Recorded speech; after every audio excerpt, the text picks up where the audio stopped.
Hello students, निर्मल PG college की online classes में आप सभी का एक बार पुनः स्वागत है। My self Paritosh Sharma. हम प्रीवियस लेक्चर के अंदर क्रूसीफेरी कुल के बारे में डिस्कस कर रहे थे और डिस्कस करते हुए हम क्रूसीफेरी कुल का सबसे पहले हमने बेंथम एंड हुकर के क्लासिफिकेशन के अकॉर्डिंग वर्गीकरण को देखा। फिर हमने कायिक विभेदात्मक लक्षण देखे जिन लक्षणों के आधार पर किसी कुल को पहचाना जा सकता है, और उसके बाद हमने कायिक लक्षण देखे। कायिक लक्षणों में जड़, तना और पत्ती, रूट, स्टेम एंड लीफ। फिर उसके बाद पुष्पीय लक्षणों में पुष्पक्रम, बाह्य दलपुंज, दलपुंज, पुमंग और जायांग को देखा, और बीज, और इसके अलावा हमने फ्लोरल फार्मूला देखा। ठीक है ना, बीज, फल और फ्लोरल फार्मूला देखा।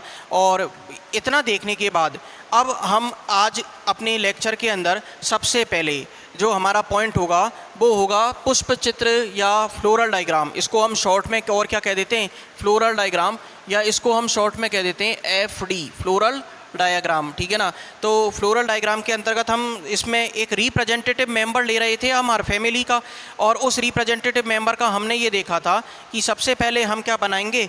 एक बात आप अच्छी तरीके से समझ लीजिए कि फ्लोरल डायग्राम बनाने के लिए सबसे पहले क्या बनाते हैं, मदर एक्सिस। ठीक है ना, मात्र अक्ष बनाएंगे। ठीक, यानी कि जहाँ से हम उस पुष्प की सममिति को देखते हैं। ठीक है ना, उस पुष्प की सममिति देखने के बाद सबसे पहले हम बनाते हैं इसमें बाह्य दलपुंज। ठीक है ना, बाह्य दलपुंज। तो बाह्य दलपुंज इस प्रकार के बनाएंगे कि एक के दोनों सिरे बाहर, दो के दोनों सिरे बाहर और दो के दोनों सिरे कैसे होंगे, अंदर। यानी कहने का मतलब बाह्य दलपुंज कैसा था हमारा, कोर छादी, इम्ब्रिकेट। ठीक है ना, तो बाह्य दलों को हम बना देते हैं। बाह्य दल इस प्रकार से बना दिए, एक, फिर इसके अंदर ये दोनों सिरे, ठीक, और इस वाले के भी दोनों सिरे बाहर। ठीक, तो एक पॉइंट बीच में लगाने के बाद हम इस तरीके से ले लेंगे इसको। ठीक, इस तरीके से ले लिया। ओके, इसी प्रकार से हम इसके मिड वाले पॉइंट पर लगा देंगे। इस वाले पे भी मिड वाले पॉइंट पे लगा करके हम इधर ले गए, और इस वाले का भी इसको हमने थोड़ा सा ज़्यादा आगे ले लिया, तो इसको यहीं तक रखते हैं।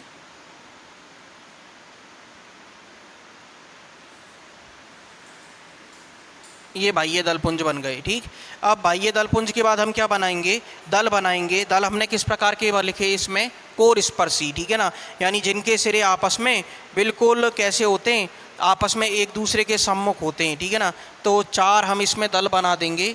दलों की कंडीशन कैसी रखेंगे, इनके बिल्कुल सम्मुख रखेंगे। ठीक है ना,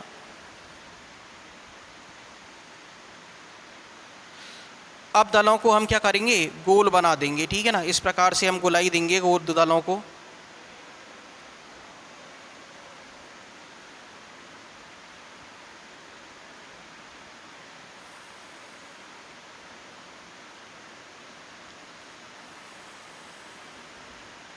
कोर स्पर्शी विन्यास हमारे सामने दलों का आ गया।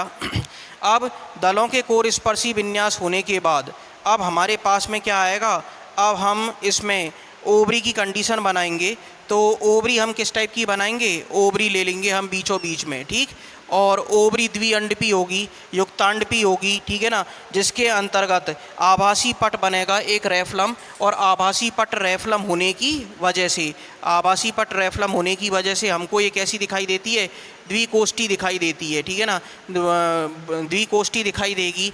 और इसके अंतर्गत सरसों में हमने देखा था कि पुंकेसर कितने देखने को मिलेंगे, इसमें हमको 6 पुंकेसर देखने को मिलेंगे। तो 6 पुंकेसरों की जो कंडीशन होगी वो कैसी होगी, आंतरिक चक्र के अंदर, आंतरिक चक्र के अंदर तो कितने पुंकेसर होंगे, 6 पुंकेसर होंगे। चतुर्दीर्घी अवस्था होगी, 6 पुंकेसर होंगे, प्लस इनकी अवस्था कैसी होगी, चतुर्दीर्घी अवस्था होगी। ठीक है ना, तो इसमें 4 पुंकेसर तो अंदर के चक्र में, ठीक, और 2 पुंकेसर बाहर की तरफ देखने को मिलते हैं। ठीक, तो 2 पुंकेसर जो बाहर की तरफ होंगे उनको तो हम इस प्रकार से बना देते हैं। ठीक, ये 2 पुंकेसर बना दिए। ठीक, और चतुर्दीर्घी जो पुंकेसर होंगे वो अंदर की तरफ देखने को मिलेंगे। तो चतुर्दीर्घी पुंकेसर जो होंगे उनको हम इस जगह बना देते हैं आंतरिक चक्र में। आंतरिक चक्र में ये चतुर्दीर्घी पुंकेसर होंगे, 2 बन गए। अब इधर की तरफ भी हम क्या करेंगे, ये 2 पुंकेसर बना दिए। ठीक, अब 4 पुंकेसर हो गए। तो अंदर के वाले चक्र में 4 और बाहरी चक्र में 2 पुंकेसर, तो चतुर्दीर्घ की कंडीशन आ गई हमारे सामने। तो ये किसका हमने बना दिया, ब्रेसिका कंप्रेस्टिस, सरसों का पुष्प चित्र है ये, ब्रेसिका कंप्रेस्टिस, ठीक है ना। इसके नीचे लिख देंगे ब्रेसिका कंप्रेस्टिस, ब्रेसिका कंप्रेस्टिस, कंप्रेस्टिस, ठीक है ना, ब्रेसिका कंप्रेस्टिस, ये सरसों का हमने क्या बना दिया, पुष्प चित्र, ठीक है ना। अब ये इस प्रकार से हमको यही काम हमको किसके अंदर करना है, थ्योरी के अंदर, और यही काम हमको हमारी प्रैक्टिकल फाइल में करना है। क्रूसीफेरिकुल हो गया हमारा, ठीक। अब क्रूसीफेरिकुल का ये पॉइंट कंप्लीट होने के बाद अगला पॉइंट आता है हमारे पास में क्रूसीफेरिकुल का आर्थिक महत्व। क्रूसीफेरिकुल का अगला पॉइंट कौन सा आ जाता है हमारे पास में, आर्थिक महत्व, इकोनॉमिक इम्पोर्टेंस। आर्थिक महत्व, आर्थिक महत्व को इंग्लिश में क्या कहेंगे, economic importance, economic importance, economic importance, okay, economic importance. अब इसके अंतर्गत एक एक बिंदुओं को हम देखते चलेंगे आर्थिक महत्व इकोनॉमिक इम्पोर्टेंस में। पहला आता है हमारा इकोनॉमिक इम्पोर्टेंस में शोभाकारी पादप या ऑर्नामेंटल प्लांट्स, यानी क्रूसीफेरिकुल के कौन कौन से पादपों को हम शोभाकारी पादप के तौर पर काम में लेते हैं। तो पहला हेडिंग डाल लेंगे हम इसमें शोभाकारी पादप, और शोभाकारी पादपों में जब पहला आएगा हमारा तो पहला पॉइंट आता है शोभाकारी पादप ऑर्नामेंटल प्लांट्स, ठीक है ना। पहला पॉइंट कौन सा आएगा हमारा, शोभाकारी पादप ऑर्नामेंटल प्लांट्स। और शोभाकारी पादपों में पहला आता है हमारा आइबेरिस अमारा, आइबेरिस अमारा। और आइबेरिस अमारा को का सामान्य नाम क्या होता है, चांदनी। आइबेरिस अमारा का सामान्य नाम क्या होता है, चांदनी। चांदनी को हम कैसे काम में लेते हैं, शोभाकारी पादप के तौर पर काम में लेते हैं। दूसरा आता है हमारा काइरेंथस शाइराई, ठीक है ना, काइरेंथस शाइराई, काइरेंथस, काइरेंथस, काइरेंथस साइराई, काइरेंथस साइराई। और इसी को हम नाम देते हैं काइरेंथस साइराई को वॉल फ्लावर, वॉल फ्लावर, ठीक है ना, वॉल फ्लावर, ठीक है ना। इसको भी हम कैसे काम में लेते हैं, इसको भी हम शोभाकारी पादप के तौर पर काम में लेते हैं। दूसरे आते हैं हमारे भोज्य पदार्थ। दूसरा कौन सा आएगा हमारा, भोज्य पदार्थ, एडिबल, ठीक है ना, भोज्य पदार्थ। यानी क्रूसीफेरिकुल के और कौन कौन से पादप हैं जिनको हम भोज्य पदार्थ के तौर पर काम में लेते हैं, तो इसको हम देखते हैं एडिबल्स, ठीक है ना, एडिबल्स, ठीक है ना, भोज्य पदार्थ के तौर पर काम में लिए जाने वाले पादप। भोज्य पदार्थ के तौर पर मूली है, सलजम है और गोभी है, ठीक है ना, ये हम भोज्य पदार्थ के तौर पर काम में लेते हैं। तो अगला पॉइंट कौन सा आता है हमारा, एडिबल्स, ठीक है ना, भोज्य पदार्थ के तौर पर कौन कौन से पादपों को हम काम में लेते हैं।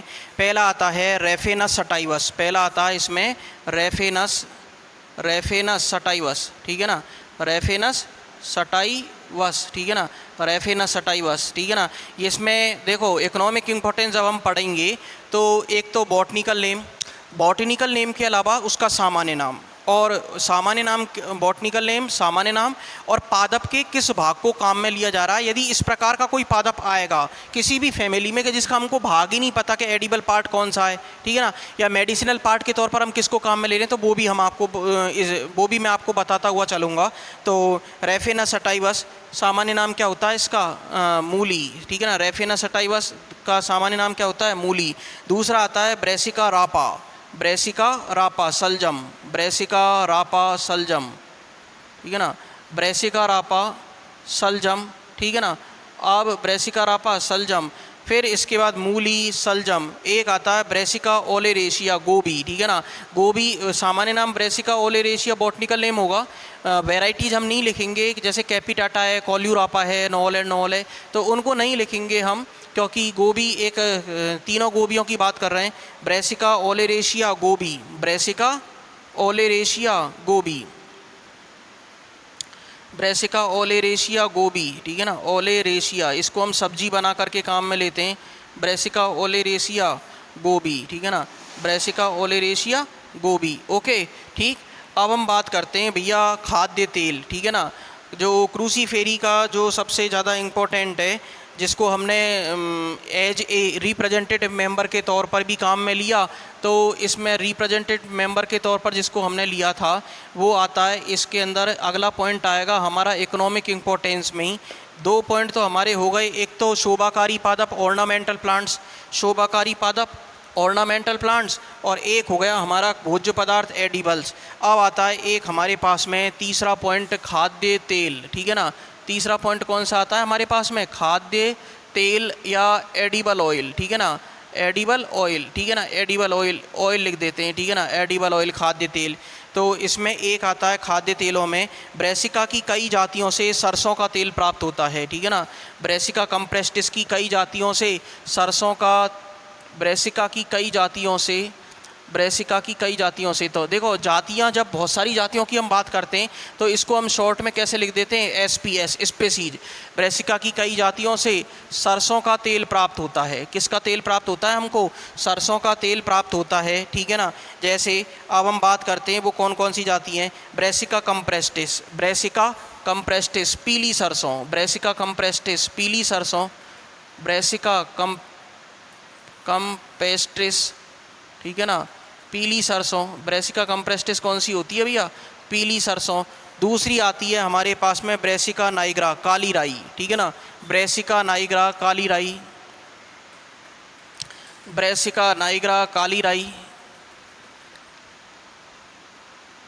काली राई, ब्रेसिका नाइग्रा काली राई, जिसको हम मसाले के तौर पर भी काम में लेते हैं। जैसे जब हम पोए बनाते हैं तो पोए बनाते समय हम क्या करते हैं, पोए के अंदर हम जैसे सभी सब्जियों के अंदर हम तेल को जब गर्म हो जाता है तो सबसे पहले क्या डालते हैं, अजवाइन डालते हैं। लेकिन जब पोए छोंकने होते हैं हमको तो हम क्या डालते हैं, काली राई काम में लेते हैं, ठीक है ना। कई बार देखो हम जैसे दुकान पर राई खरीदने जाते हैं तो राई की जगह हमको क्या दे देता है, वो सरसों भी दे देता है। राई क्या होती है, साइज में थोड़ी छोटी होती है, ठीक है ना, तीखी होती है, ठीक है ना। सरसों का दाना कैसा होगा, मोटा होगा, ठीक है ना। काली राई, ब्रेसिका नाइग्रा, और एरुका सटाइवा तारामीरा, ठीक है ना, एरुका सटाइवा। एक आता है हमारे पास में एरुका सटाइवा, एरुका सटाइवा, एरुका सटाइवा, इसका सामान्य नाम क्या होता है, तारामीरा। इसके बारे में देखो मैं कुछ पॉइंट बता रहा हूँ आपको। एरुका सटाइवा तारामीरा का तेल खाने के काम में नहीं लेते हैं। क्यों, क्योंकि भैया तारामीरा का यदि आपने तेल खाया तो वो ड्रॉप्सी हो जाती है, ठीक है ना, यानी कि उससे मेंटली रिटार्डनेस आ जाती है, मेंटली रिटार्डनेस आ जाती है। इसे खाने से मानसिक विमंदता आ जाती है, ठीक है ना। तो तारामीरा का तेल खाने के काम में नहीं लिया जाता है, ये खाद्य तेलों में इसकी गिनती नहीं होती है एरुका सटाइवा। लेकिन मेंबर किसका है, ये क्रूसीफेरी का ही है, और इससे भी तेल प्राप्त होता है। और कई बार जो ये स्पेलर चलाने वाले जो होते हैं, तेल निकालने वाले जो होते हैं, ये क्या करते हैं, सरसों के तेल में तारामीरा का तेल मिला देते हैं। तो उस अच्छी जगह से तेल खरीदना चाहिए जो रिलायबल हो, क्योंकि तारामीरा का तेल मानसिक विमंदता, मेंटल रिटार्डनेस लेकर के आता है, ठीक है ना। तारामीरा का तेल एडिबल ऑयल के तौर पर काम में नहीं लेते हैं, ठीक है ना। आगे देखते हैं इकोनॉमिक इम्पोर्टेंस में। इकोनॉमिक इम्पोर्टेंस में आगे आता है हमारा औषधीय पादप, ठीक है ना। इकोनॉमिक इम्पोर्टेंस में आगे आते हैं औषधीय पादप।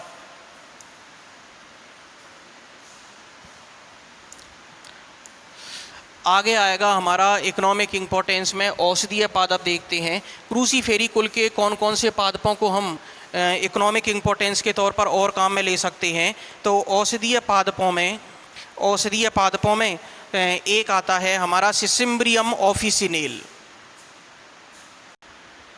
ओके, तो औषधीय पादपों में हमारा अगला पादप आता है, औषधीय पादपों में हमारा अगला पादप आता है सिसिम्ब्रियम ऑफिसिनेल। तो अगला पॉइंट आ रहा है हमारा औषधीय पादप, यानी क्रूसीफेरी कुल में कौन कौन से हम औषधीय पादप हैं।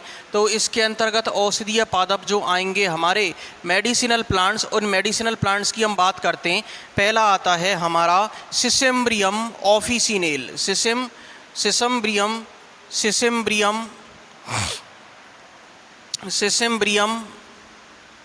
ऑफिसिनेल, सिसिम्ब्रियम ऑफिसिनेल, ठीक है ना, ऑफिसिनेल, ठीक है ना। इसका सामान्य नाम होता है खूब कला। क्या होता है इसका सामान्य नाम, खूब कला। तो इसकी पर्ण तथा तने का उपयोग स्कर्वी रोग में उपयोग किया जाता है। पर्ण तथा तने का उपयोग, इसकी पर्ण तथा तने का उपयोग, पर्ण एवं तने का उपयोग, पर्ण एवं तने का उपयोग स्कर्वी रोग में किया जाता है। पर्ण एवं तने का उपयोग स्कर्वी रोग में किया जाता है। अगला आता है कि बहुत सारे जो पादप हैं इस कुल के खरपतवार के तौर पर उगते हैं, ठीक है ना, हर्बिसाइड के तौर पर उगते हैं। तो खरपतवार देखते हैं हम कि खरपतवार कौन कौन सी हैं जो क्रूसीफेरी कुल के अंतर्गत आती हैं।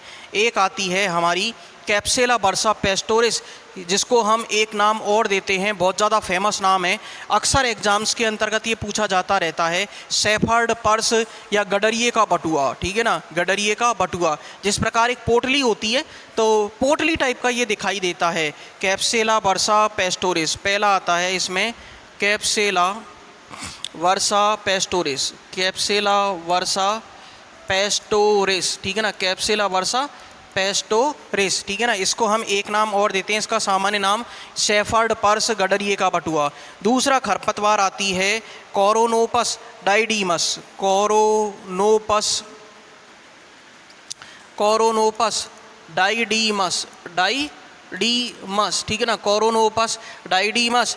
लेपिडम और सिसिम्ब्रियम, ठीक है ना, लेपिडम और सिसिम्ब्रियम, लेपिडम और सिसिम्ब्रियम, ये सिसिम्ब्रियम, ठीक है ना, सिसिम्ब्रियम, ये खरपतवार के तौर पर इस ज़्यादातर इनको खरपतवार के तौर पर खेतों में देखा जाता है। ठीक, अब हमारी फैमिली यहीं पर कंप्लीट हो जाती है। इसी प्रकार से हमारी 4th यूनिट में, 5th यूनिट में दी गई 16 फैमिलीज़ और 1st यूनिट के अंतर्गत जो हमारी प्रिमिटिव एंजियोस्पर्म की फैमिलीज हैं, जैसे रेननकुलेसी है, ठीक, मैग्नोलिएसी है, बार्बरडेसी है और निम्फिएसी है, इन कुलों का भी हम अध्ययन इसी प्रकार से करेंगे। सबसे पहले फैमिली की सिस्टेमेटिक पोजीशन देखेंगे। फैमिली की सिस्टेमेटिक पोजीशन देखने के बाद विभेदात्मक लक्षणों को देखेंगे। विभेदात्मक लक्षण देखने के बाद उसके बाद हम उसमें उसके कायिक लक्षणों को देखेंगे, जड़, तना और पर्ण को देखेंगे। फिर पुष्पीय लक्षणों में पुष्पक्रम है, बाह्य दलपुंज है, पुमंग है, जायांग है, बीज है, फल है। फिर एफ फ्लोरल फार्मूला है, एफडी फ्लोरल डायग्राम है और इकोनॉमिक इम्पोर्टेंस है। तो इस प्रकार हम अपनी हर फैमिली को कंप्लीट करते हुए चलेंगे। तो हम फटाफट से आगे बढ़ते हैं और दूसरी जो हमारी फैमिली है मालवेसी, उसको स्टार्ट करते हैं।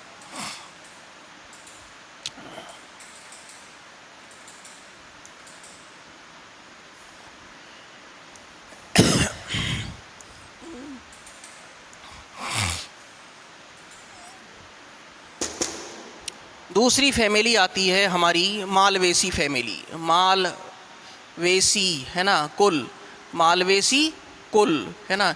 इंग्लिश में कैसे लिखेंगे इसको, मालवेसी, VACEAE, मालवेसी फैमिली, ठीक है ना। सबसे पहले हम इसकी वर्गीकरण स्थिति को ही देख लेते हैं।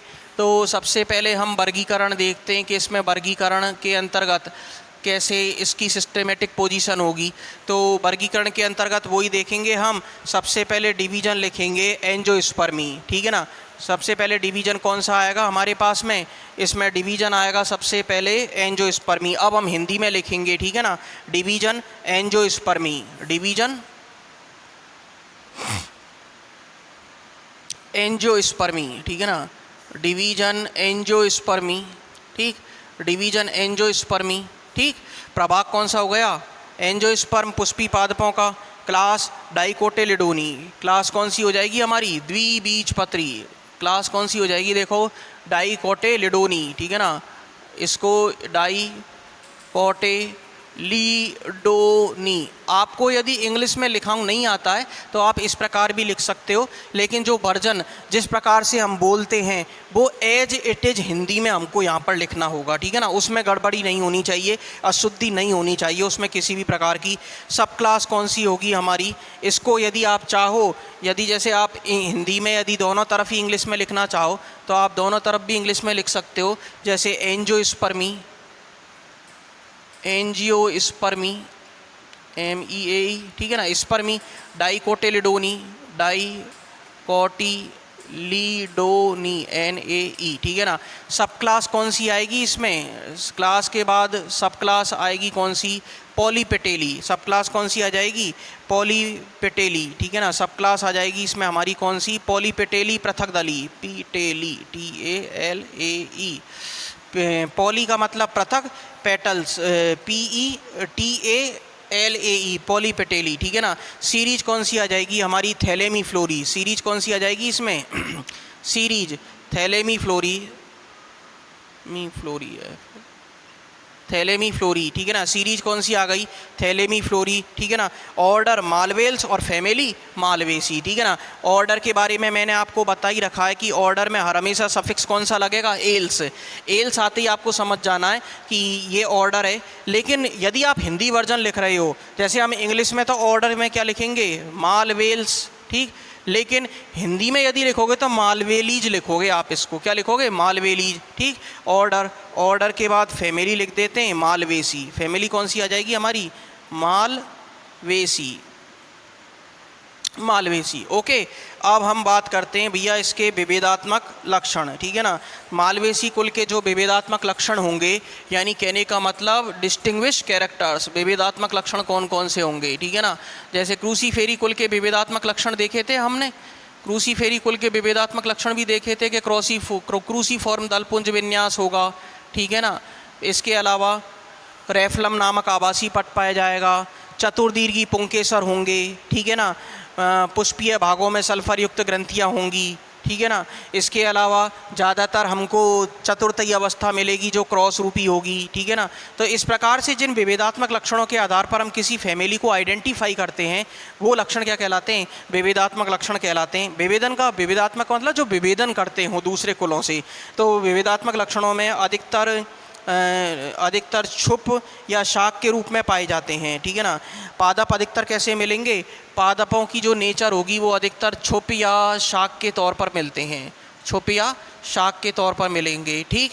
इसके अलावा एक हमारा आता है, पादपों में लसलसा पदार्थ उपस्थित होता है, ठीक है ना। पादपों के अंदर कैसा पदार्थ उपस्थित होगा, लसलसा पदार्थ उपस्थित होता है, ठीक है ना। लसलसा पदार्थ का मतलब म्यूसिलेज प्रेजेंट होती है, ठीक है ना। पादप के विभिन्न भागों में म्यूसिलेज प्रेजेंट होगी, लसलसा पदार्थ उपस्थित होता है, ठीक है ना। अब इसके बाद हम आगे देखते हैं भैया कि पर्ण में शिराविन्यास बहुशिरीय, ठीक है ना। बहुशिरीय, अपसारी तथा पर्ण में शिराविन्यास, पर्ण शिराविन्यास कैसा होता है, पर्ण शिराविन्यास बहुशिरीय, पर्ण शिराविन्यास कैसा मिलेगा, बहुशिरीय और अपसारी, बहुशिरीय और अपसारी होता है, ठीक है ना। बहुशिरीय और अपसारी होता है, ओके। अब पर्ण शिराविन्यास बहुशिरीय और अपसारी होगा। इसके बाद देखते हैं अनुभागीय दलपुंज प्राय उपस्थित, ठीक है ना। इस कुल के अंदर हमको एपिकैलिक्स, जिसको हम ऐसे एपिकैलिक्स उपस्थित होंगे भैया। इस कुल में जनरली हमको क्या देखने को मिलेंगे, अनुभागीय दलपुंज उपस्थित देखने को मिलेंगे, अनुभागीय दलपुंजों की उपस्थिति होगी, बाह्य दलपुंज उपस्थित होंगे इस कुल के अंदर, अनुबाह्य दलपुंज एपिकैलिक्स उपस्थित होंगे। फिर अनुबाह्य दलपुंजों के अलावा इसमें दल कैसे होंगे, व्यावर्तित, ठीक है ना, ट्विस्टेड। दल विन्यास कैसा होगा, व्यावर्तित। तो इन पॉइंट्स के आधार पर दल विन्यास कैसा होगा हमारा, व्यावर्तित, ट्विस्टेड होगा। दल विन्यास कैसा होगा, व्यावर्तित। पुंकेसर असंख्य और एक संगी होंगे, ठीक है ना। पुंकेसर बहुत ज़्यादा देखने को मिलेंगे और एक संगी यानी कि मोनोएडेल्फस कंडीशन देखने को मिलेगी। सभी पुंकेसर मिलकर के एक संग बना लेंगे, ठीक है ना। पुंकेसर असंख्य और एक संगी कंडीशन होगी, पुंकेसर असंख्य होंगे प्लस एक संगी होंगे, ठीक है ना। मोनोएडेल्फस कंडीशन हमको देखने को मिलेगी, पुंकेसर असंख्य और एक संगी होंगे। फिर इसके अलावा असंख्य और एक संगी। बीजांडन्यास अक्षीय, बीजांडन्यास कैसा मिलेगा, प्लेसेंटेशन एक्साइल मिलेगा। प्लेसेंटेशन कैसा मिलेगा, प्लेसेंटेशन कैसा मिलेगा हमको, एक्साइल देखने को मिलेगा। प्लेसेंटेशन कैसा देखने को मिलेगा, एक्साइल देखने को मिलेगा। फल बेरी या कैप्सूल के तौर पर, ठीक है ना। फल कैसा मिलेगा, बेरी या कैप्सूल, ठीक। फल कैसा मिलेगा, या तो बेरी या कैप्सूल।